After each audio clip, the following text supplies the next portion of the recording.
Baik ya.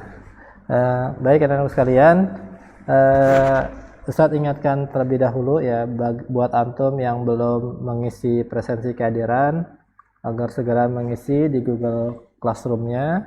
Dan di sana selain di presensi kehadiran, Ustadz juga sudah lampirkan beberapa file PowerPoint yang insya Allah akan kita gunakan dalam pembelajaran hari ini ya. Jadi nanti antum bisa download dari sana ya, seperti itu. Alhamdulillah nih sudah ada 19 orang yang sudah bergabung ya. Nah baik, insya Allah Ustadz akan berbagi layar ya. Tapi suara Ustadz terdengar jelas ya insya Allah ya. Kedengaran nggak kira-kira? Kedengaran ya. Nah, kamera Ustadz juga nyala ya. Nah, kalau menurut antum Ustadz lagi di mana nih posisinya? Kalau aula ya, masya Allah. Berarti antum masih ingat ya, masih ingat sama aula ya. Kalian udah pada lupa nih, masya Allah ya.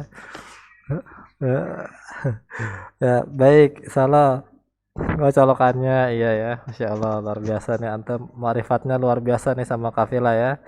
Sampai setiap detail bangunannya insya Allah tahu ya, masya Allah.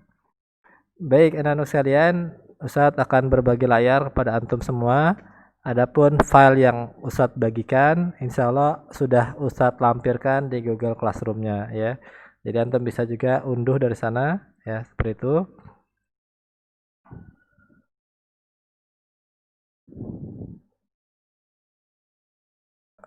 Oke, sebentar.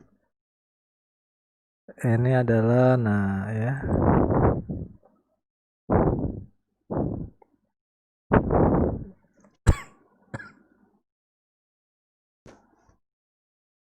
Baik ya anak-anak, hari ini kita akan mempelajari kembali mengenai sistem reproduksi ya, sistem reproduksi manusia.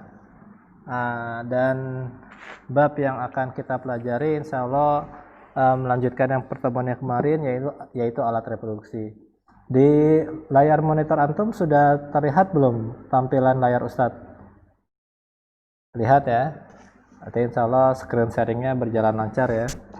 Baik, anak-anak sekalian, ada beberapa hal ya tujuan mengapa kita mempelajari materi ini, wabil khusus alat reproduksi pada manusia. Tujuannya yang pertama adalah kita mengenal struktur dan bagian-bagian dari alat reproduksi manusia. Dan yang kedua adalah kita mengetahui apa fungsinya ya dari alat-alat reproduksi tersebut. Sekaligus kita juga akan mengetahui dan kita akan membahas juga mengenai bagaimana caranya menjaga kesehatan pada alat reproduksi ya. Tujuannya tidak lain tidak bukan adalah untuk menjaga fitrah agama ini juga ya, untuk menjaga pengetahuan mengenai alat reproduksi ini sehingga kemudian proses berlangsungnya generasi ya, maka itu bisa tetap berjalan dengan baik ya, tidak dikotori dengan hal-hal yang membahayakan ya.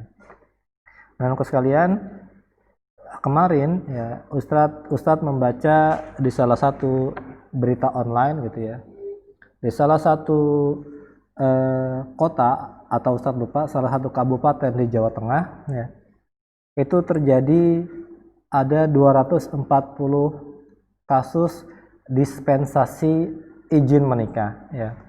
Karena yang sebagaimana kita ketahui ya, bahwa kan pernikahan di Indonesia itu biasanya diizinkan kalau sudah 17 tahun ke atas ya.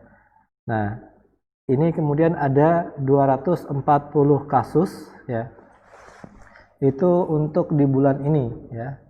Untuk di bulan ini ada terjadi 240 pengajuan dispensasi menikah ya. Artinya adalah orang-orang yang sebenarnya secara syarat administratif belum boleh untuk menikah ya, tetapi karena sesuatu hal maka kemudian mereka mengajukan kepada hakim agama ya untuk mengajukan dispensasi menikah sehingga kemudian diizinkan untuk menikah ya.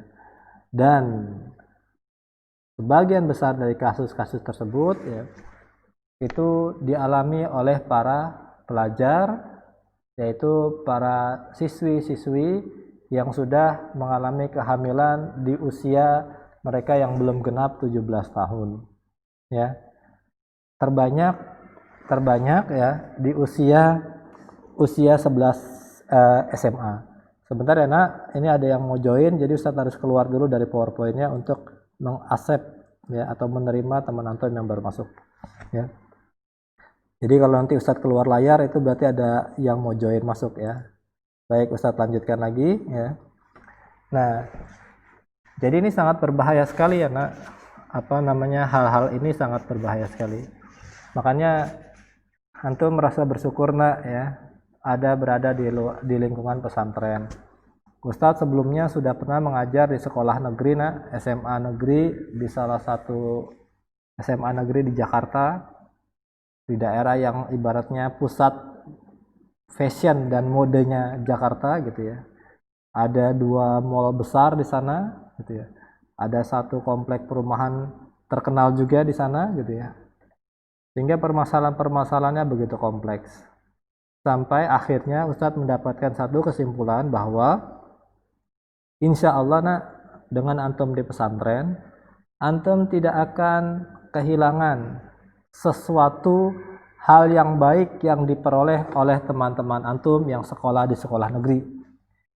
Jadi insya Allah nak, antum tidak akan kekurangan atau tidak akan kehilangan sesuatu yang teman-teman antum di sekolah negeri itu rasakan. Tapi dengan catatan itu sesuatu yang baik ya. Ya. Tetapi kebaikan yang antum dapatkan di pesantren belum tentu antum dapatkan oleh teman-teman antum yang bersekolah di sekolah-sekolah umum. Tantangannya juga sangat besar nak. Ya. Tantangannya juga sangat besar. Salah satunya adalah tantangan mengenai reproduksi ini ya. Sebenarnya bukan kurang tepat ya mengatakan reproduksi, tapi tantangannya ada tantangan seksual dan sebagainya. Ustadz juga pernah menemui kasus ya hubungan seksual di mana ini dilakukan oleh siswi yang baru saja masuk nak ke sekolah tersebut ya. Jadi masih jenjang baru selesai SMP nak ya, baru semester awal masuk SMA ya, sudah melakukan hubungan seksual dengan kakak tingkatnya. Nauzubillah min dzalik ya, seperti itu. Baik, Ustadz kembalikan lagi ke layarnya sebentar ya, karena ada yang join lagi tadi. Nah, baik ya. Nah, dan juga ya, dengan mempelajari materi ini diharapkan nanti antum tahu juga cara-cara bagaimana menjaga kesehatan alat reproduksi. Ya, baik kita lanjutkan ya. Alat reproduksi pria ya itu ada sekitar beberapa bagian ya. Yang pertama adalah testis. Testis kemarin namanya apa nak? Kalau dalam bahasa awam ada yang ingat? Ya, testis dalam bahasa awam, ini ingat ya, kita sedang mempelajari biologi ya. Jadi ada bahasa yang mungkin dianggap tabu atau kurang pas, tapi dalam pembelajaran mengenai masalah biologi, ini kita harus paham bahwa memang mau tidak mau kita harus membahas hal itu ya. Jadi disikapi secara dewasa ya. Testis dalam bahasa orang awam atau bahasa masyarakat umum disebut apa nak? Ada yang tahu?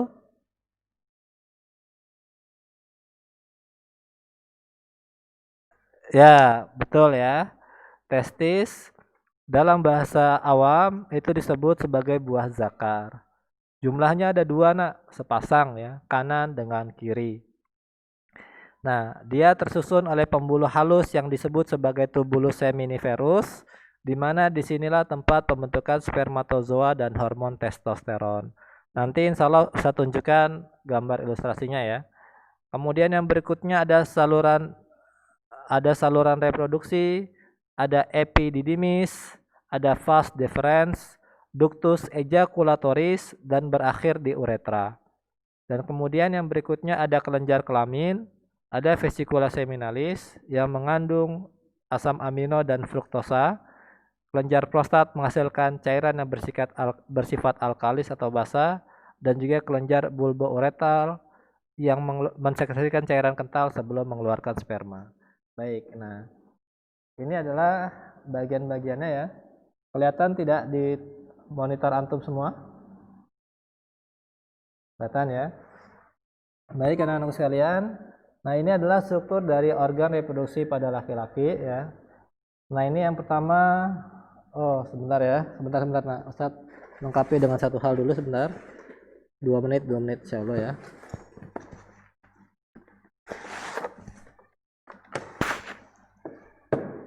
Sebentar ya, Ustadz terlupa menyiapkan ini tadi.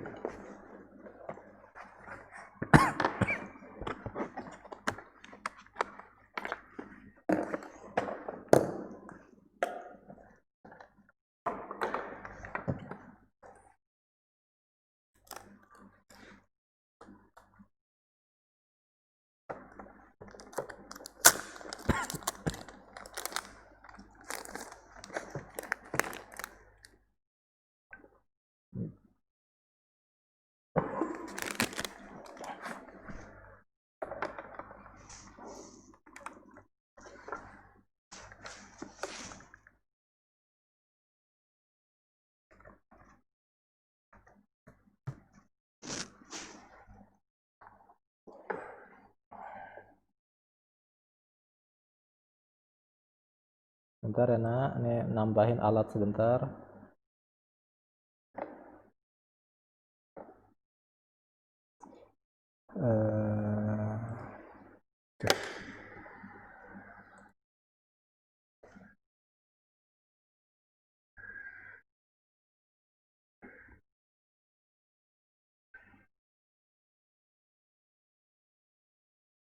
Oke, sudah siap insya Allah ya. Baik, kita lanjutkan. Nah ini anak, lain kali anak antum berusaha untuk masuk lebih awal ya.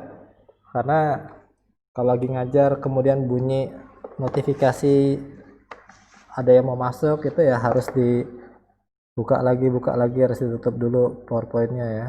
Bentar.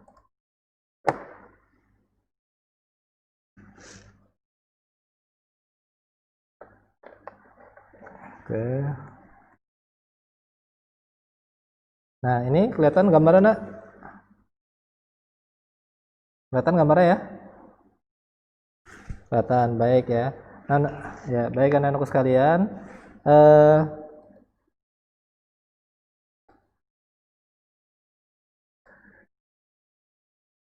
Sebentar. Baik, yang pertama ini adalah yang disebut sebagai testis ya. Nah, ini adalah disebut sebagai testis. Nah, testis ini berjumlah 2 pasang, nak. Ya, 2 pasang. Di lokasi inilah tempat terjadinya pembuatan sperma ya. Nah, ini tempat terjadinya pembuatan sperma. Ada 2 pasang, kanan dengan kiri. Dan di lokasi inilah sperma itu dibentuk. Sperma dibentuk itu membutuhkan waktu 72 hari. Ya, 72 hari dan dia selalu dibentuk. Pada laki-laki tidak dikenal istilah menopause ya. Jadi pada laki-laki itu tidak dikenal istilah menopause. Artinya laki-laki selama dia masih hidup maka dia akan terus mampu untuk menghasilkan sperma. Oleh karena itu, secara biologi sebenarnya tidak masalah juga kalau ada seorang kakek-kakek misalnya usia 72 tahun menikahi dengan seorang gadis usia 19 tahun lalu kemudian terjadi kehamilan. Nah, itu nggak apa-apa karena secara biologi sperma itu akan terus menerus dibentuk sampai kemudian orang itu meninggal. Ya seperti itu. Jadi nggak masalah buat laki-laki. Lain halnya dengan wanita. Wanita ada istilah yang disebut sebagai menopause. Karena pada wanita jumlah sel telurnya itu terbatas, nak. Dan dia nanti akan dikeluarkan 1 atau 2 sel telur dalam setiap bulan ketika dia sudah balik ya. Sebagai dalam proses yang kita kenal dengan namanya menstruasi ya. Jadi kalau pada wanita, kalau jumlah sel telurnya itu sudah habis, maka kemudian dia akan berhenti mengalami menstruasi dan pada saat sel telurnya sudah habis, ketika dia menikah, lalu terjadi proses hubungan suami istri, maka tidak akan terjadi kehamilan Karena sperma tidak akan bertemu atau tidak akan membuahi dari sel telur, ya seperti itu. Nah, di dalam testis ini ya ada yang namanya tubulus seminiferus. Bentuknya itu seperti apa namanya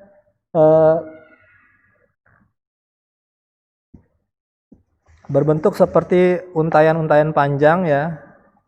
Coba Ustaz tampilkan. Nah ini nak ya. Nah ini nak ya. Ini di dalam testis. Kelihatan ya di gambar antum ya. Nah ini di dalam testis. Ini ada apa namanya pembuluh-pembuluh halus ya. Pembuluh saluran-saluran halus yang disebut sebagai tubulus seminiferus. Nah, disinilah tempat terjadinya pembentukan sperma, ya. Nah, di lokasi ini, ya. Nah, lalu ada pertanyaan. Oh ya, sebentar ya. Kita kembali ke yang sini dulu, ya. Nah, apabila sperma sudah diproduksi, ya, maka nanti sperma akan dikirimkan ke bagian yang disebut sebagai epididymis ya. Di lokasi inilah tempat terjadinya penyimpanan dan pematangan sperma. Cara mengingatnya bagaimana? Kalau Ustadz mengingatnya dengan kata seperti ini. Ini kan epididymis ya. Kata didi itu dekat dengan kata didih ya. Air itu kalau dipanaskan maka dia akan mendidih. Ya, jadi epididymis ada tempat untuk penyimpanan dan pematangan sperma. Air kalau sudah matang kan mendidih ya. Jadi Ustaz untuk mengingatnya itu sering Ustaz kaitkan dengan kata didih untuk mengatakan air yang sudah matang. Nah, jadi tadi apa fungsi epididymis? Ada yang tahu? Apa tadi fungsinya? Betul ya, penyimpanan dan pematangan sperma. Jadi sperma yang sudah diproduksi oleh testis nanti akan dikirimkan melalui tubulus seminiferus dan kemudian disimpan dan dimatangkan di epididymis. Nah, biasanya ada pertanyaan begini, Ustaz, kan sperma terus-menerus nih diproduksi. Selama 72 hari dia diproduksi lagi, diproduksi. Dan kemudian dia disimpan di epididymis, disimpan dan dimatangkan di epididymis. Apakah nanti epididymisnya ini tidak kepenuhan oleh sperma? Dan kalau begitu, apakah tidak sebaiknya sperma ini dikeluarkan secara rutin? Ya, seperti itu. Ada nggak yang punya pertanyaan seperti itu? Dari antum? Hah? Nah, biasanya ada yang kemudian punya pertanyaan seperti itu dan kemudian menjadi pembenaran ya bagi dia untuk kemudian mengeluarkan sperma. Ya. Nah, tapi sebenarnya tidak demikian ya. Ini mirip logikanya dengan darah. Darah itu kan juga selalu diproduksi. Umur darah itu sekitar 120 hari. Ya. Umurnya bisa semakin singkat kalau terjadi aktivitas yang berat, ya. Oh, ini sebentar ya, ini ada yang join lagi, Nak. Ya, ada yang terlambat join nih. Kalau tidak diizinkan masuk kasihan juga. Ya. Nah, jadi lain kali pada datangnya lebih awal ya Nak supaya enggak bolak-balik begitu ya. Nah, baik ya. Nah, jadi logikanya sama seperti darah ya. Ketika darah ya umur 120 hari kan tidak timbul pertanyaan dari diri kita, kalau begitu darah apa tidak kepenuhan? Sehingga perlukah kita untuk mengurangi darah itu secara rutin ya? Nah, jawabannya kan tentu saya tidak ya. Nah, lalu kemanakah perginya sperma yang terus-menerus diproduksi dan disimpan di epididymis? Ini mirip dengan darah yang selalu diproduksi. Ketika darah yang sudah tua atau sperma yang sudah tua, maka dia akan dirombak dan kemudian zat-zat yang masih bermanfaat akan digunakan untuk metabolisme tubuh yang lain, termasuk salah satunya ada digunakan sebagai bahan untuk membuat sperma itu kembali. Ya, jadi demikian Anak. Jadi kemudian tidak perlu dikeluarkan secara rutin ya seperti itu. Apalagi buat orang yang belum menikah ya seperti itu. Nah, testis ini karena fungsinya penting ya untuk mempertahankan untuk memproduksi sel sperma, di mana dalam biologi ini sangat penting untuk menjaga keberlangsungan generasi ya. Kemarin suhunya dipertahankan minus 2 derajat ya. Dipertahankan suhunya minus 2 derajat. Dari suhu normal ya. Dan kalau dalam situasi yang dingin, maka dia akan berusaha mendekat ke rongga perut ya. Nah, jadi kalau dalam situasi sangat dingin, biasanya testis ini akan mendekat ke rongga perut dalam rangka untuk menjaga suhunya tetap minus 2 derajat ya, tidak terus menerus menurun. Nah, setelah itu apabila terjadi rangsangan untuk mengeluarkan sperma, misalnya terjadi hubungan suami istri gitu ya, dan kemudian terjadi rangsangan untuk mengeluarkan sperma, maka sperma itulah baru dikeluarkan dari epididymis menuju ke saluran yang disebut sebagai sebagai vas deferens ya. Nah, jadi vas deferens ini adalah saluran yang menghubungkan antara epididymis sebagai tempat penyimpanan sperma menuju keluar dari organ reproduksi, yaitu menuju ke uretra dan seterusnya ya. Nah, vas deferens. Nah, ada beberapa metode ya. Metode kenapa nak? Vas deferens itu fungsinya adalah saluran yang menghubungkan antara epididymis sebagai lokasi penyimpanan dan pematangan sperma menuju ke uretra. Uretra itu saluran bersama antara urin dengan sperma yang kemudian nanti akan dikeluarkan dari organ kelamin ya, organ penis dan sebagainya. Ya, seperti itu. Ya. Jadi vas deferens ini adalah jalur penghubung. Sperma tidak akan keluar dari epididymis kalau tidak ada rangsangan untuk ejakulasi ya, atau mengeluarkan sperma. Jadi seperti itu. Nah, sampai di sini dulu. Apakah ada pertanyaan? Silakan kalau ada yang mau bertanya bisa di unmute. Ada pertanyaan? Fungsi uretra. Nah, untuk yang fungsi uretra nanti kita bahas ya. Ya, silakan yang lain. Oh, praktek. Nggak ada nak, ya. Ada beberapa materi dalam biologi itu yang tidak ada prakteknya. Salah satunya adalah sistem reproduksi. Kenapa tidak ada prakteknya?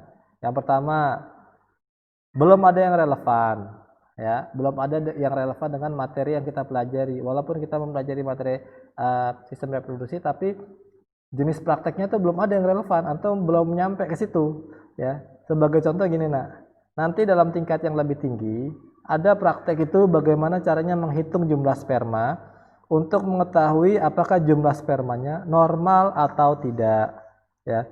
Tapi untuk tingkat tsanawiyah atau tingkat SMP bahkan sampai tingkat SMA pun itu belum butuh nah ya. Belum butuh untuk kemudian kita lakukan penelitian sampai ke sana. Ya, seperti itu. Jadi insya Allah untuk sistem reproduksi nanti tidak ada praktiknya. Ya, paling praktiknya yang menjaga kesehatan alat reproduksi saja nanti. Ya, seperti itu. Oke, ada lagi yang lain pertanyaan? Tidak ada? Nah, baik ya. Nah, anak-anak sekalian, ini sekaligus kita membahas organ reproduksi ya, organ reproduksi pada laki-laki. Ada metode KB pada laki-laki dan ini sifatnya KB permanen ya, yaitu dengan cara memotong vas deferens ini atau membuat ikatan pada vas deferens ini sehingga sperma yang sudah disimpan di epididymis tidak bisa keluar menuju ke uretra dan penis ya. Nama metodenya adalah vasektomi. Ustadz akan keluar dulu dari layar dan menunjukkan gambar ilustrasi dari metode KB vasektomi ya, sebentar.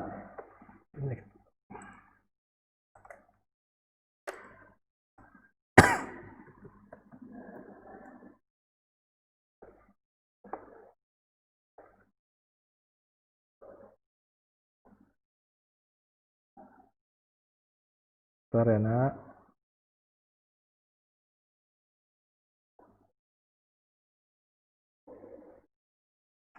Waktu itu Ustaz pernah dapat yang gambarnya jelas ya.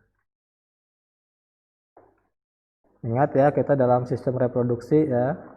Jadi kita akan menjumpai gambar-gambar yang apa namanya terkait dengan sistem reproduksi ya.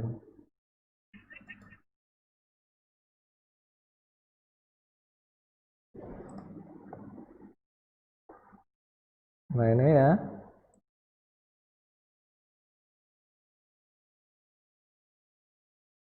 Kelihatan nggak ya? Oke, sebentar.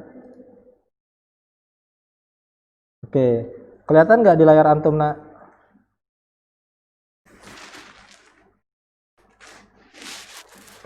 Kelihatan tampilannya ya? Oke, nah ini nak, ini pada gambar ini ya antum bisa lihat nak bahwa ini testis ya, ada dua kanan dan kiri ya. Kemudian ini epididymisnya. Nah ini adalah vasektomi, vas deferensnya. Itu kemudian diputus nak, ya, diputus. Metode salah satunya adalah metodenya diputus, salah satunya ada metodenya itu adalah dengan cara di apa ya, kayak diikat nak. Jadi gimana ya? Antum bayangkan ya sebuah kabel ya, lalu kemudian antum lekuk ya, dan di atas lekukannya itu antum kasih pengait nah atau penjepit ya. Jadi ibaratnya seperti disempitkan jalurnya sehingga kemudian sperma itu tidak bisa lewat ya. Coba ya gambar yang lain. Kalau yang dipotong sudah jelas ya, sudah kelihatan ya. Antum sudah tahu mekanismenya ya. Ini Ustaz tunjukkan yang mekanismenya itu dijepit ya. Nah ini seperti ini nak ya. Tapi ini kalau pada wanita ya. Tapi ini mirip dengan pada laki-laki ini juga sama nak. Hampir sama. Bismillah, udah kelihatan gambarnya. Nah ini nak kelihatan di tempat antum gambarnya. Kelihatan? Nah ini nak ya. Ada metodenya itu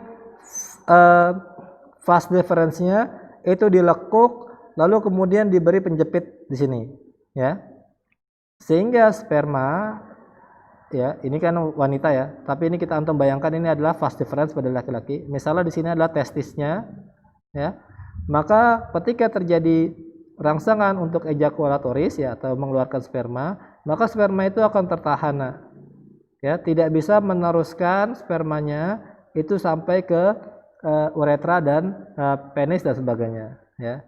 Nah, biasanya orang-orang yang melakukan ini ya, apakah secara permanen ya, langsung dipotong vas deferensnya atau dengan cara disumbat dengan pita plastik ya. Nah, itu adalah orang-orang yang memang memutuskan bahwa saya nggak mau punya anak lagi ya, seperti itu ya, sehingga dia memutuskan untuk kemudian melakukan KB secara permanen nah. Yang dengan sumbat plastik ini walaupun kelihatannya ya nah, kalau plastiknya kita buka saat nanti kan bisa keluar lagi ya, secara teori memang demikian, tetapi faktanya orang-orang yang sudah melakukan vasektomi dengan cara disumbat, bukan dipotongnya nah, tapi disumbat, ternyata juga gagal untuk memperoleh apa ya, kejantanannya bukan kejantanan ya, kelaki-lakiannya kembali ya. Maksudnya kalau dia bisa memiliki anak berarti kan ya laki-laki sejati ibaratnya ya, seperti itu ya. Tapi dengan cara disumbat ini ketika sumbatnya dilepas ya, ternyata juga gagal untuk menghasilkan keturunan ya. Nah, baik sampai di sini.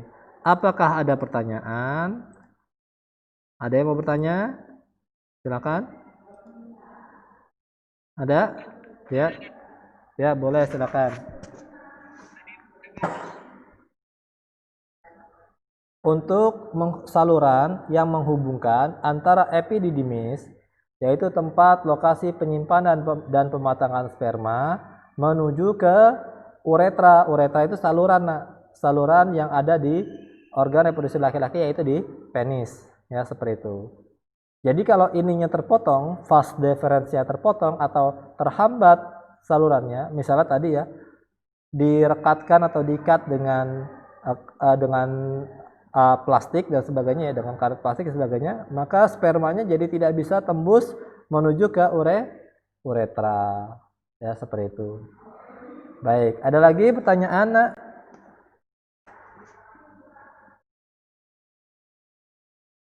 Nggak ada? Ya. Nah, baik. Oh ya, tadi ada yang kelupaan, Nak. Ada yang namanya skrotum, Nak. Nah, skrotum ini ya adalah kulit pembungkus dari eh, testis ya. Jadi skrotum itu adalah pembungkus dari testis ya.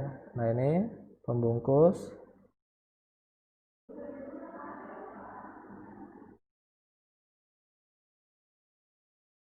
testis. Ya, seperti itu ya. Oke, bisa dipahami sampai di sini anak-anak? Bisa ya. Nah, baik, kita lanjutkan sekarang. Nah, yang berikutnya adalah sebentar, stop. Atur dulu. Oke, baik. Nah, setelah sperma berjalan ya, misalnya ada rangsangan ejakulatoris ya, sehingga kemudian sperma keluar dari epididymis menuju ke vas deferens. Nanti sperma itu akan menuju ke yang namanya uretra ya. Nah, uretra. Ini yang besar ini, yang antum lihat besar ini di atas ya. Ini yang besar ini. Ini adalah namanya kandung kemih. Kandung kemih itu merupakan tempat penyimpanan sementara urin ya. Tempat penyimpanan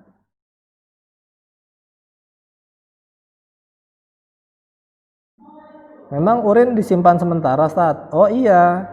Ya, ketika antum kan ginjal menyaring darah, maka urin itu akan ditampung terlebih dahulu di kandung kemih sampai antum menemukan waktu dan tempat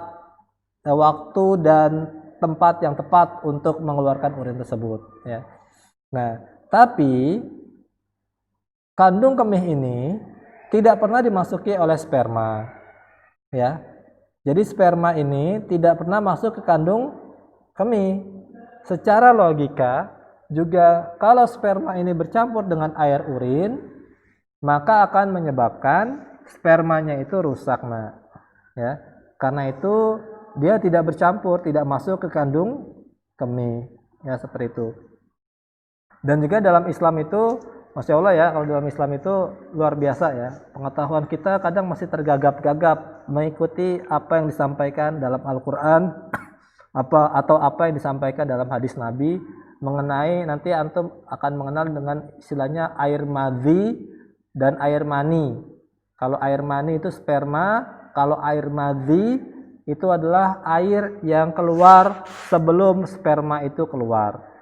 Air madhi hukumnya najis, tapi orang yang mengeluarkan air madhi tidak diberi kewajiban untuk mandi junub ya. Jadi air madhi itu najis, tapi orang yang mengeluarkan tidak diberi hukuman untuk memandi junub. Sperma tidak najis ya, tetapi orang yang mengeluarkan sperma diberikan kewajiban untuk melakukan mandi junub sebelum ia melaksanakan ibadah fardu seperti sholat dan sebagainya. Nanti akan Ustadz jelaskan bedanya di mana dan kenapa hukum Islam itu mengatakan demikian. Makanya nih, Masya Allah, kita sebagai seorang muslim ilmunya tuh jauh banget, Nah. Ilmu pengetahuan modern baru ketemu sekarang, ternyata sudah dibahas sama Rasul 14 abad yang lalu. Padahal Rasul seorang yang buta huruf ya. Maka tidak bukan ini semakin menunjukkan kebesaran bahwa Nabi Muhammad itu memang Rasul utusan Allah ya. Nah, baik, kita lanjutkan. Nanti vas deferens itu akan terhubung dengan uretra. Nah, uretra ini adalah jalur bersama antara urin yang berasal dari kandung kemih menuju ke organ yang namanya penis, ya. Nah, ini penis ya, seperti itu. Nah, jadi sebenarnya organ reproduksi laki-laki itu tidak hanya yang kelihatan penis saja, tetapi melibatkan sampai banyak seperti misalnya testis, ya, buah zakar, epididymis dan vas deferens yang tidak kelihatan, ya seperti itu. Dan juga kelenjar prostat dan sebagainya. Nah, ketika vas deferens ini masuk ke jalur uretra, yaitu jalur bersama antara urin dengan sperma, ya. Maka sebelum masuk ke sana, dia akan bertemu dengan kelenjar prostat, di mana kelenjar prostat ini akan memberikan nutrisi bagi sperma, sehingga sperma akan mempunyai kemampuan atau cadangan makanan dalam menembus lingkungan rahim, sehingga dia bisa sampai untuk membuahi sel telur di organ reproduksi wanita, ya seperti itu. Nah, jadi di kelenjar prostat ini diberikan nutrisi dan sebagainya untuk memberikan kemampuan bagi sperma memperoleh energi. Lalu kemudian di sini ada yang namanya kelenjar bulbouretra. Nah, ini anak, ya ini bulbouretra, ya. Nah, bulbouretra ini, ya, yang fungsinya akan mengeluarkan cairan yang dikeluarkan sebelum sperma itu keluar, yang dalam Islam itu dikenal dengan nama air madi, ya. Jadi kelenjar bulbouretra ini akan mengeluarkan cairan yang cairannya itu keluar sebelum sperma keluar, ya, yang disebut sebagai air madi. Nah, apa fungsinya? Nah,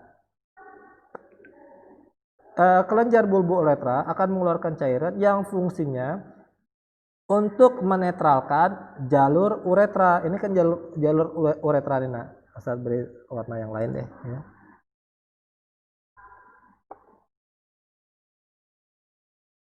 Nah, ini kan jalur uretra dari sini, nah, ya. Nah, ini ada jalur uretra. Nah, lebih banyak fungsinya adalah untuk mengeluarkan cairan urin, nah. Di sini kan ada urinnya, ya, tadi ya ditampung dalam kandung kemih, ya. Nah, ketika dia dikeluarkan, maka dia akan masuk melalui jalur uretra, ya. Sehingga jalur uretra dipenuhi dengan sisa-sisa urin, ya. Nah, sedangkan karena urin itu sifatnya terlalu asam, pH-nya rendah, dan dia bisa merusak sperma, karena itu sisa-sisa cairan urin yang masih berada pada uretra harus dinetralisir terlebih dahulu, dan itu dikeluarkan oleh cairan yang dikeluarkan oleh organ yang namanya kelenjar bulbouretra. Jadi bulbouretra ini akan mengeluarkan cairan yang dikenal dengan cairan mazi, fungsinya untuk membersihkan uretra dari sisa-sisa urin. Nah, karena dia membawa sisa-sisa urin ini kan sifatnya najis, ya. Maka orang yang mengeluarkan cairan mazi berarti cairan mazinya itu bersifat najis juga, karena dia membawa sisa-sisa dari urin, ya. Oleh karena itu dalam Islam diberi hukuman najis, tetapi tidak wajib mandi junub. Bagaimana kalau seandainya cairan mazinya itu menempel di pakaian, maka harus dicuci, dibersihkan. Sedangkan kalau sperma, kalau ia menempel dan mengering pada salah satu pakaian, maka dia tidak diberi hukuman najis.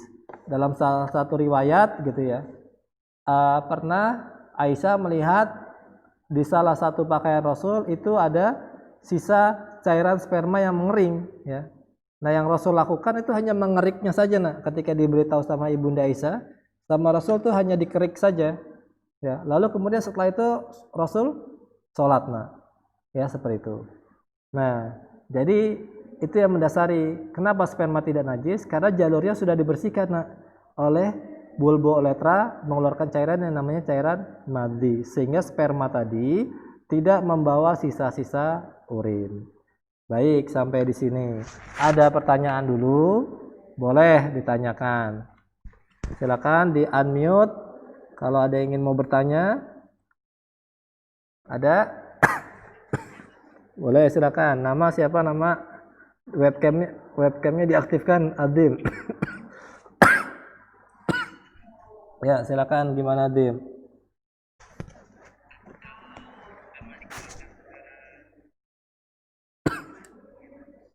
Oke, ya. Kalau sperma dikeluarkan secara sering ya, maka hukumnya apa ya? Ya, ada lagi yang lain mau bertanya?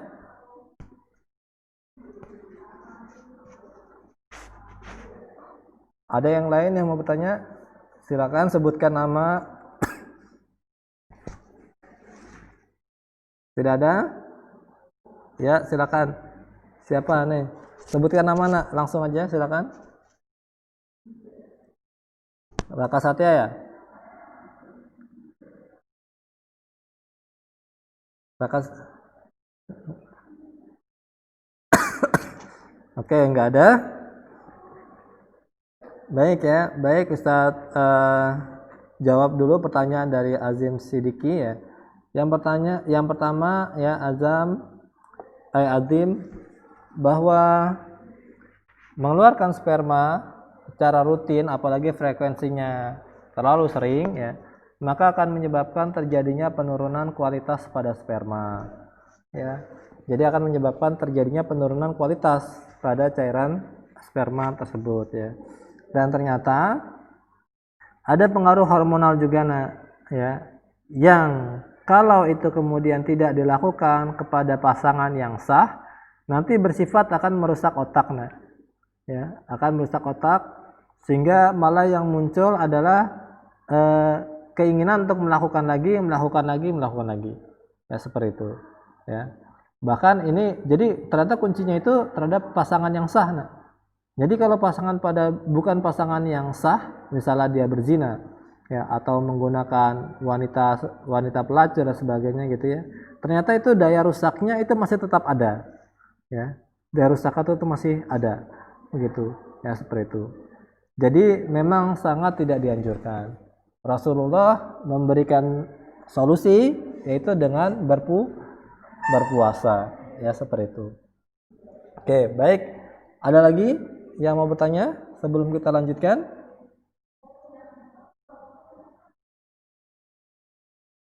Oke, kalau tidak ada, baik Ustadz berbagi layar kembali ya.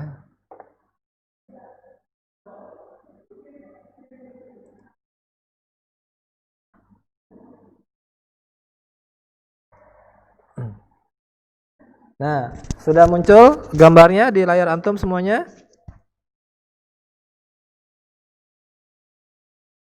Sudah ya. Nah, setelah itu ya, sperma akan diteruskan menuju ke jalur uretra ya. Lalu kemudian dia akan keluar melalui organ yang disebut sebagai penis ya. Nah, jadi ini ibaratnya jalannya atau langkah-langkah dari tempat terbentuknya sperma, tempat penyimpanan pematangan sperma, tempat dikeluarkannya atau saluran yang akan mengeluarkan sperma, kelenjar prostat yang akan memberikan nutrisi ya, kelenjar bulba uretra akan menetralkan jalur uretra dari sisa-sisa urin ya, dan uretra ini ada salurannya ya, dan kemudian terakhir keluar menuju ke penis ya, seperti itu. Nah, itu adalah organ reproduksi pada laki-laki. Bagaimana cara menjaga kesehatan reproduksi pada laki-laki? Yang pertama adalah yang paling utama adalah tidak melakukan hubungan seksual secara bebas, apalagi bergonta-ganti pasangan ya, seperti itu. Karena penyakit menular seksual itu kalau sudah menjangkit, maka dampaknya itu begitu luar biasa ya. Nanti karena di sini kita nggak bisa menampilkan video ya, nanti coba antum cari di YouTube mengenai BNN Kota Padang ya. Nanti antum akan lihat betapa mengerikannya ya, penyakit menular seksual ya. Nah, baik, yang berikutnya adalah alat reproduksi pada wanita ya. Yang pertama adalah ovarium ya. Ovarium adalah tempat menghasilkan sel telur ya. Terjadi pada saat wanita ini masih dalam kandungan ya. Dan di sanalah terjadi penyimpanan sel telur ya. Jadi di ovarium ini adalah penyimpanan ovum. Apa itu ovum? Ovum adalah sel telur. Sama seperti testis pada laki-laki yang berjumlah 2 buah ya, maka ovarium itu juga jumlahnya sepasang, ada 2 ya. Di sana terdapat folikel, terdapat hormon estrogen dan progesteron yang nanti akan berperan dalam proses pematangan sel telur, ya. Lalu kemudian ada yang namanya oviduct, ya. Tulisan aslinya oviductus, ya. Tulisan aslinya tuh seperti ini, Nak. Aduh, ya. Terlalu kuat menekannya, ya.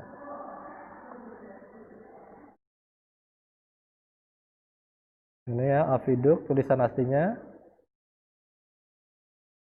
Nah, kata ductnya ini diambil dari kata ductus yang artinya saluran. Ya. Nah, ini mirip fast difference pada laki-laki. Kalau fast difference pada laki-laki kan tadi mengantarkan sel sperma dari epididymis menuju ke penis atau uretra. Sedangkan kalau oviduct yaitu menyampaikan sel telur dari ovarium menuju ke rahim, ya, seperti itu. Nah, ini jumlahnya juga 2, sepasang, sama seperti vas deferens pada laki-laki, ya. Kemudian yang berikutnya yang namanya uterus, ya. Nah, uterus itu, inilah yang dalam istilah umum Indonesia itu disebut sebagai rahim, ya. Nah, ini banyak kajiannya nih. Dalam Islam itu banyak kajiannya. Sampai-sampai orang yang memutus silaturahim, ya, karena nanti ada kaitannya dengan ini, ya. Itu diberi hukuman yang sangat besar, ya. Nah, uterus atau rahim ini terdiri dari 3 lapisan, perimetrium, myometrium, dan endometrium. Tempat terjadinya menempelnya janin. Nanti insya Allah akan saya tunjukkan gambarnya. Kemudian yang terakhir adalah vagina. Vagina merupakan organ reproduksi. Kalau pada laki-laki itu ibaratnya organ reproduksi yang tampak dari luar. Kalau pada laki-laki itu penis, ya. Kalau pada wanita namanya vagina. Memiliki lendir pada dindingnya, memiliki kelenjar Bartholin yang akan mengeluarkan lendir saat terjadinya rangsangan. Nah, ini kita lihat struktur dari organ reproduksi wanita, ya.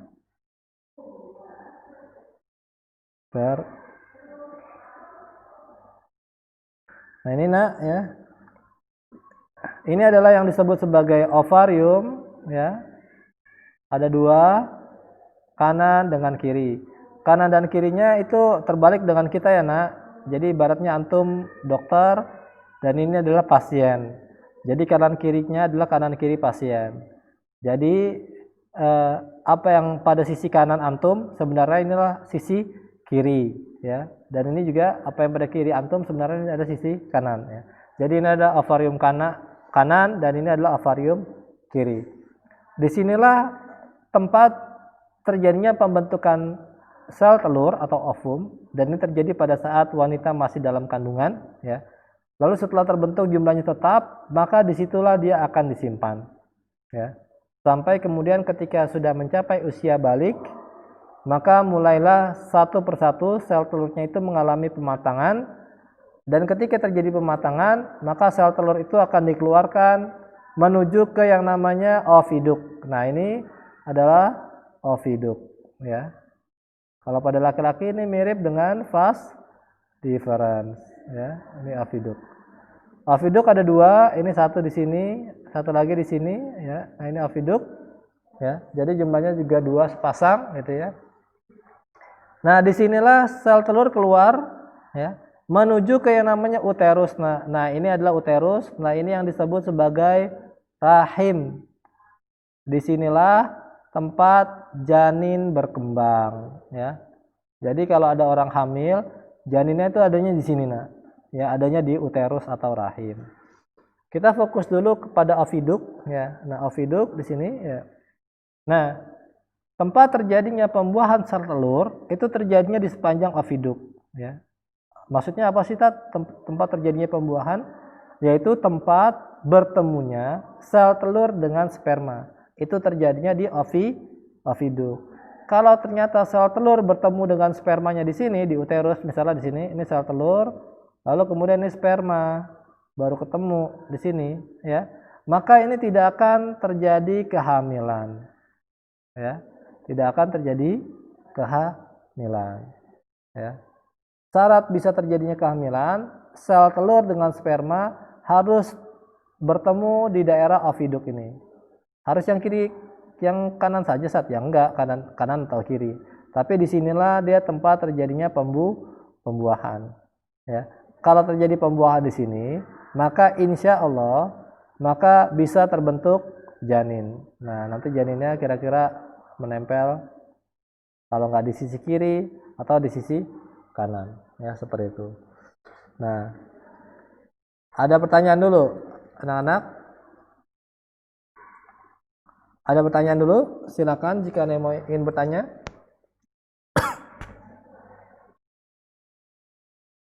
Ya, silakan. Nama sama pertanyaannya apa? Ya, tafadhol pertanyaannya apa? Uterus adalah tempat terjadinya kehamilan atau lokasi dari janin itu tumbuh dan berkembang. Ya. Jadi tempat menempelnya janin itu adalah uterus. Dalam bahasa kita disebut sebagai rahim. Ya, seperti itu. Bisa dipahami? Ya. Baik, ada lagi yang lain pertanyaan? Silakan nama sama pertanyaannya apa? Jika ada yang mau bertanya lagi.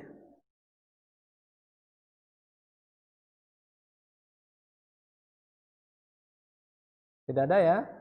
Nah, baik, Ustadz lanjutkan. Nah, sama seperti metode KB vasektomi kalau pada laki-laki ya.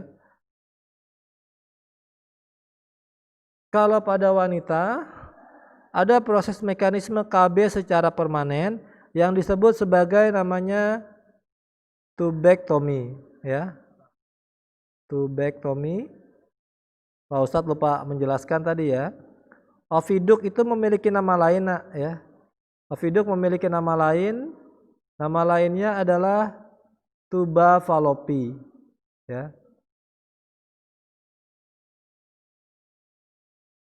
Nah, jadi kalau antum ada pertanyaan di manakah lokasinya terjadinya pembuahan, antum udah tahu bahwa lokasinya di oviduk, tapi kalau di opsi jawaban nggak ada, tapi adanya tuba falopi. Nah, ini adalah organ yang sama. Oviduk nama lain ada tuba falopi, begitu juga tuba falopi. Tuba falopi itu adalah oviduk.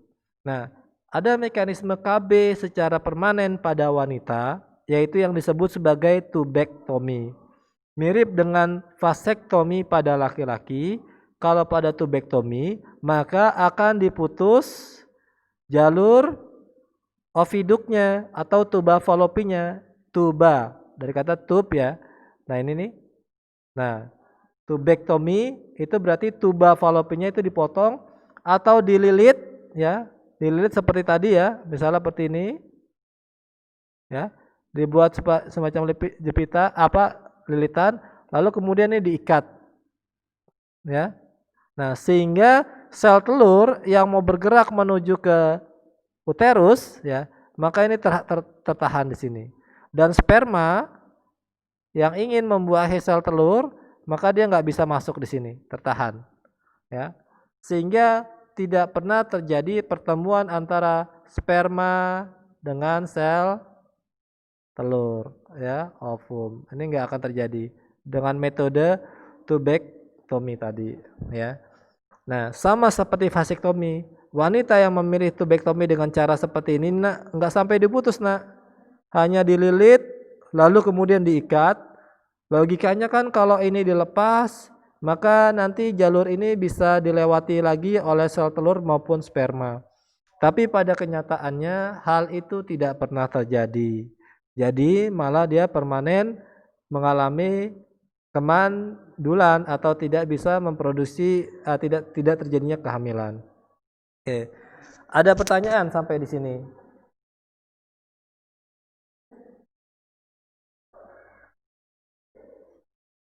Ada pertanyaan?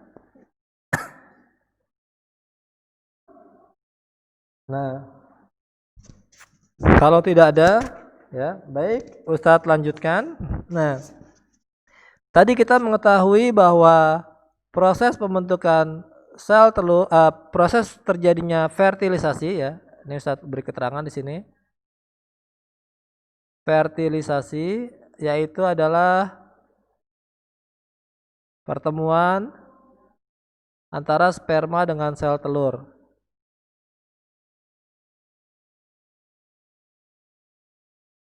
Sperma ya dan sel telur. Nah, di mana lokasinya?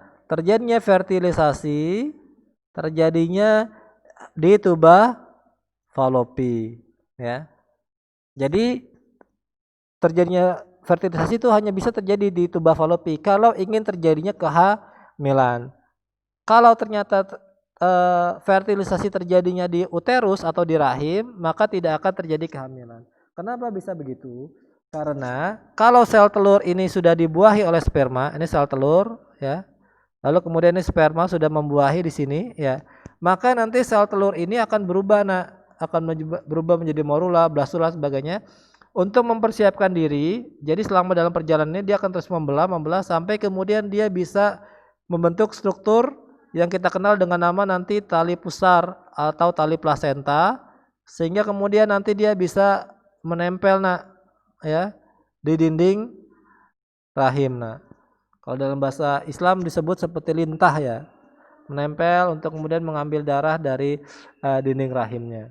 Ya. Nah syaratnya itu terjadinya harus di fertilisasinya harus di tuba falopi. Nah pada beberapa kasus ya sel telur yang sudah dibuahi di tuba falopi ini ya, ini sel telurnya dibuahi di sini ya. Ini sudah dibuahi ini sama sperma.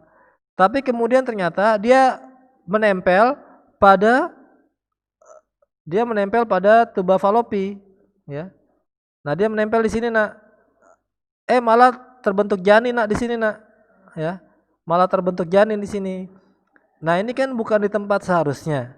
Ya, harusnya kan terbentuknya di uterus. Janinnya harusnya menempelnya kan di uterus. Tapi karena dia salah menempelnya menjadi di tuba falopi atau di oviduk, maka inilah yang disebut sebagai dalam istilah bahasa Indonesia hamil di luar kandungan. Ya. Karena yang dimaksud dengan kandungan itu maksudnya adalah uterus kalau kandungan harusnya ya. Nah, tapi kalau dia ternyata menempelnya di sini di tuba falopi, maka itu yang disebut dengan istilah ini, hamil di luar kandungan. Nah, ini bagaimana, bahaya atau tidak? Wah, ini sangat berbahaya. Biasanya sang ibu akan merasakan sangat sakit, Bayangkan saja janin terus membesar di saluran yang sangat sempit seperti ini, ya. Maka kalau dokter kemudian mendeteksi dengan USG atau lain sebagainya, Ustadz kurang paham metodenya, dan ternyata dokter berhasil mendeteksi, wah ini ternyata janinnya menempel di sini nih, ya. Maka dokter akan lakukan segala cara, terutama dengan obat-obatan, untuk menggugurkan kandungannya, yaitu obat-obatan yang mampu merangsang janin ini untuk terlepas dari tuba falopinya sehingga kemudian bisa keluar ya. Kalau ternyata sudah cukup membesar dan sudah tidak bisa dikeluarkan dengan obat-obatan, maka ada kemungkinan salah satu tuba falopinya di mana tempat terjadinya janin itu menempel, maka akan di-cut akan dipotong ya. Nah, jadi kemudian bagian ini akan hilang. Berarti nanti separuh dari sel telurnya sudah tidak bisa lagi dibuahi oleh sperma. Ini sudah tidak bisa karena jalurnya sudah terpotong. Nah, seperti itu. Nah, tinggal tersisa satu lagi, Begitu, hanya tertinggal satu lagi. Ya. Nah, jadi itu yang disebut sebagai hamil di luar kandungan. Baik. Ada pertanyaan sampai di sini?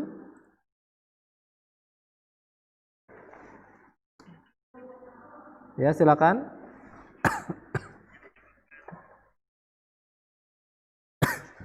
Baik, nah ini pertanyaan bagus ya. Ada lagi yang lain yang mau bertanya?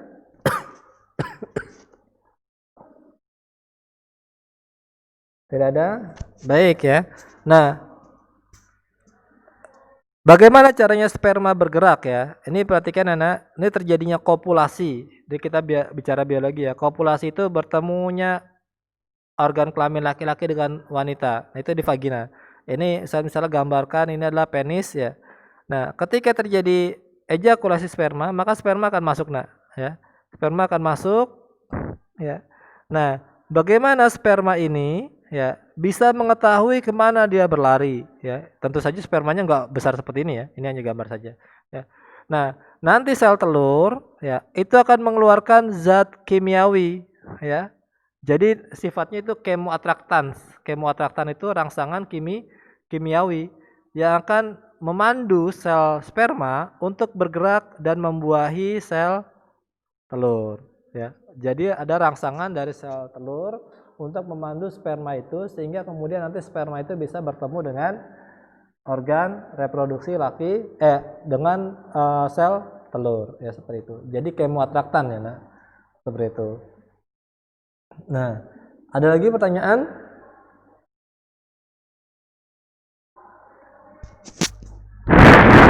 Nah, secara teoritis, ingat ya, secara teoritis kita bisa mengupayakan agar janin yang terlahir nanti janinnya itu laki-laki atau perempuan. Secara teoritis ya. Tentu saja kekuasaan itu milik Allah ya. Tapi secara teoritis seorang pasangan suami istri bisa mengupayakan bagaimana anak yang dikandungnya itu nanti menjadi laki-laki atau perempuan, atau mengupayakan bahwa janin yang terbentuk itu adalah laki-laki atau perempuan. Nah, sperma kan antum sudah belajar pewarisan sifat belum? Sudah belajar pewarisan sifat antum? Genetika? Belum ya? Baik ya. Ini Ustadz gambarkan secara singkat kira-kira seperti ini ya. Kira-kira seperti ini, Nak. Ya.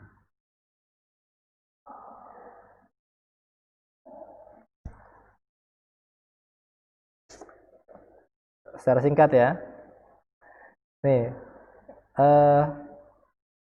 kromosom manusia.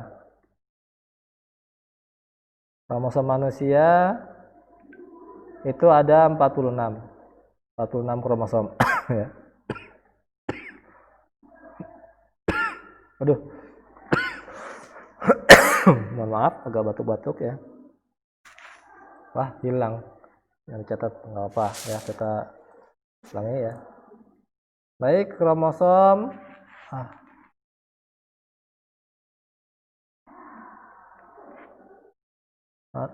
manusia ada 46 ya. Nah, ini terdiri dari ya, belum terbiasa makanya ya. Oke, kita lanjutkan.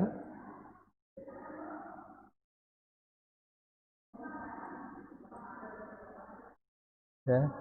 Baik, 46. Aduh, insyaallah ya. Bentar ya, dicoba dulu sekali lagi. 46 kromosom itu terdiri dari 23 X 23 Y. Sampai sini ada yang pernah ingat nggak? Belum pernah ya. Ini kalau dijumlah jadi maaf, ini bukan 23 tapi 22 ya. Ya. Jadi begini ya. 46 kromosom itu ya nanti deh ya. Kalau gitu nanti saja yang untuk yang terbentuknya organ jenis kelamin laki-laki ya maupun perempuannya. Baik, kita lanjutkan ya. Nah, yang berikutnya yang akan kita bahas adalah rahim ya atau uterus ya. Nah, ini adalah uterus atau rahim. Disinilah lokasi tempat menempelnya janin dan sekaligus berkembangnya janin, ya. Janin pada awalnya setelah terjadi pembuahan di tuba falopi, maka dia akan membelah, lalu kemudian dia akan menempel pada dinding dari uterus ini, ya. Nah, kira-kira seperti ini nak bentuknya. Seperti alien, ada yang bilang seperti alien, tapi memang bahasa yang paling tepat itu adalah seperti lintah nak. Masya Allah, Al-Quran bilangnya tuh kayak lintah nak. Karena kerjaannya mau nggak mau cuma ngisap darah aja nak, ya. Cuman mengambil sari-sari makanan dari tubuh sang ibu nak, ya. Jadi masya Allah bahasa Al-Quran itu luar biasa, ya. Nah, ketika janin di sini, ya, maka uterus ini memiliki 3 lapisan. Yang pertama lapisan paling luar namanya endometrium, ya. Lalu kemudian lapisan myometrium, lapisan ototnya, dan kemudian dinding rahim, ya, seperti itu, ya. Nah, jadi nanti janin ini menempel pada 3 lapisan ini. Nah, endometrium itu paling luarnya, lalu kemudian nanti tali plasentanya itu masuk lagi ke dalam, nah, ya. Tali plasentanya masuk lagi ke dalam. Jadi di sini nanti akan dipenuhi oleh plasenta atau rongga-rongga berisi pembuluh darah, ya. Nah, jadi nanti kalau ini misalnya janinnya bukan di sini, ya. Misalnya janinnya di sini. Nah, maka dia akan menghisap darah dari dinding rahim ini, kayak seperti itu.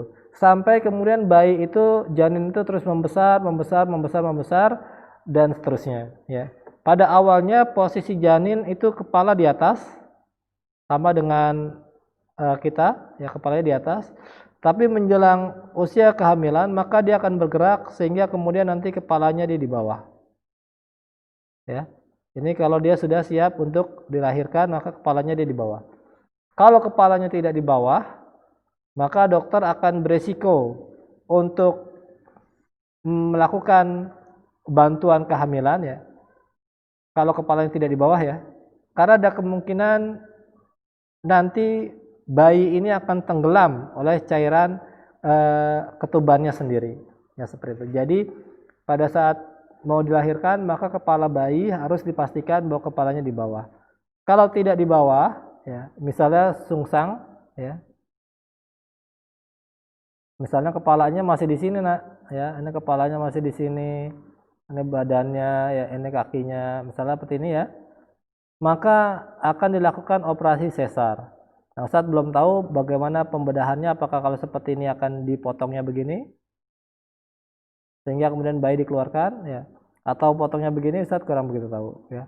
Tapi ini adalah dilakukan operasi yang namanya operasi sesar, yaitu operasi untuk membuka uterus, karena posisi bayi pada saat usia kehamilan sudah waktunya melahirkan, itu posisinya kepalanya belum di bawah, masih di atas, ya, seperti itu, ya. Nah, ada beberapa langkah-langkah untuk membantu merangsang agar kepala janin itu posisinya bisa di bawah. Salah satunya adalah dengan berjalan, ya, berjalan gitu, ya. Jadi wanita yang sudah hamil, sudah mendekati usia persalinan, usia untuk melahirkan, ya, maka dia diajak jalan gitu, ya. Dan kemudian bisa juga dengan sujud, ya, dan sebagainya, itu membantu untuk memudahkan kepala bayi ke posisi yang seharusnya, ya, kepalanya di bawah, ya, seperti itu. Nah, pada saat usia awal kehamilan, ya, 3 bulan usia awal kehamilan, maka posisi janin ketika menempel pada uterus, ya, pada 3 bulan pertama ini masih belum kuat, nak, ya. Jadi pada usia 3 bulan awal usia kehamilan, maka posisi ikatan atau menempelnya janin pada dinding rahim ini belum begitu kuat. Oleh karena itu, kalau terjadi aktivitas fisik yang berat atau guncangan dan sebagainya, masih ada kemungkinan janin ini terlepas, nak, dari dinding rahim. Dan kalau ini terlepas, maka akan terjadi proses yang dinamakan keguguran, ya, seperti itu. Nah, jadi usia 3 bulan awal kehamilan itu adalah usia rentan atau usia rawan di mana janin ini bisa terlepas, nak, dari dinding rahim. Pengetahuan ini yang kemudian digunakan oleh pemerintah dalam mengizinkan jamaah haji Indonesia yang wanita ketika dia akan berangkat haji itu biasanya ditanya, ibu sedang hamil atau tidak? Kalau sedang hamil, usia kehamilannya berapa bulan? Kalau ternyata usia kehamilannya masih 0 sampai 3 bulan, maka wanita tersebut tidak akan direkomendasikan untuk mengikuti rangkaian ibadah haji, ditunda keberangkatannya. Tapi kalau ternyata usia kehamilannya sudah lebih dari 3 bulan, 4 bulan, 5 bulan, 6 bulan ya, maka dia diizinkan untuk mengikuti rangkaian ibadah haji, diizinkan untuk berangkat ke tanah suci. Kenapa? Karena ikatan janin dalam menempel ke dinding rahim itu sudah kuat, ya, seperti itu. Ya. Lalu apabila terjadi suatu gangguan pada janin, misalnya ternyata pembentukan atau proses perkembangan janinnya ini tidak sempurna, tubuhnya mendeteksi nih, wah ini kayaknya ada yang salah nih sama pembentukan janinnya, maka biasanya tubuh ini akan melepas janinnya, sehingga kemudian terjadi keguguran. Maksud Ustadz begini nak, tidak selalu keguguran pada wanita itu disebabkan guncangan atau pergerakan, guncangan fisik maksudnya ya, guncangan atau pergerakan ya yang menyebabkan terlepasnya janin dari uterus. Tetapi bisa juga karena tubuhnya mendeteksi bahwa ada sesuatu yang salah pada janinnya, sehingga daripada nanti akan terbentuk janin yang cacat atau sebagainya, maka tubuh itu sudah tahu dan kemudian diputuskan untuk di-cancel atau dibatalkan kehamilannya dengan cara dilepas secara alami oleh uterusnya. Jadi uterusnya ini kemudian melepaskan janinnya supaya kemudian nanti dikeluarkan melalui jalur serviks, leher rahim, dan vagina. Nah, inilah kemudian yang juga bisa terjadi yang namanya keguguran. Ya, seperti itu. Dan para wanita yang sedang hamil sangat tidak dianjurkan untuk bersedih. Ya. Sangat tidak dianjurkan untuk bersedih karena nanti akan berpengaruh sekali terhadap kondisi janinnya, ya, seperti itu. Banyak juga terjadi cacat ya pada bayi yang dilahirkan, yang ketika dirunut ternyata bahwa sang ibu itu mengalami kesedihan ketika dia sedang mengandungnya. Antum juga bisa lihat dalam surat Maryam ya, ketika ibunda Maryam itu merasa sedih ya, karena masyarakatnya kan pada mempertanyakan, loh kamu kok bisa hamil, sedangkan suaminya nggak ada. Nah itu yang turun langsung yang diutus itu malaikat Jibril datang ke ibunda Maryam dan kemudian mengatakan, janganlah engkau bersedih, ya seperti itu. Jadi memang nanti kalau antum punya istri ya, ketika sedang hamil antum ingat ya, antum harus jaga perasaannya, jangan sampai dia bersedih. Karena nanti ternyata berhubungan terhadap kesehatan janin maupun anak yang kemudian dilahirkan. Ya seperti itu. Baik, ada pertanyaan sampai di sini nak? Silakan. Jika ada yang mau ingin bertanya, boleh di unmute terlebih dahulu.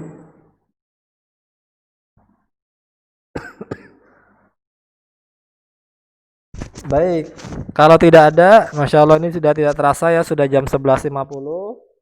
Akhirnya kita cukupkan terlebih dahulu ya. Nah, Ustadz ingatkan sekali lagi pada antum, sebelum antum akhiri pertemuan kita, jangan lupa mengisi presensi perpulangan di Google Classroom ya. Baik anak-anak, mungkin itu dulu yang bisa Ustadz sampaikan. Al-haqqu mir rabbik fala takunanna minal mumtarin. Sesungguhnya yang benar datangnya dari si Allah, yang salah kekurangan ilmu Ustadz yang masih sedikit ya. Ustadz tutup dengan sama-sama membaca doa kafaratul majlis. Subhanakallahumma wa bihamdika asyhadu alla ilaha illa anta astaghfiruka wa atubu ilaik. Afwan minkum. Assalamualaikum warahmatullahi wabarakatuh.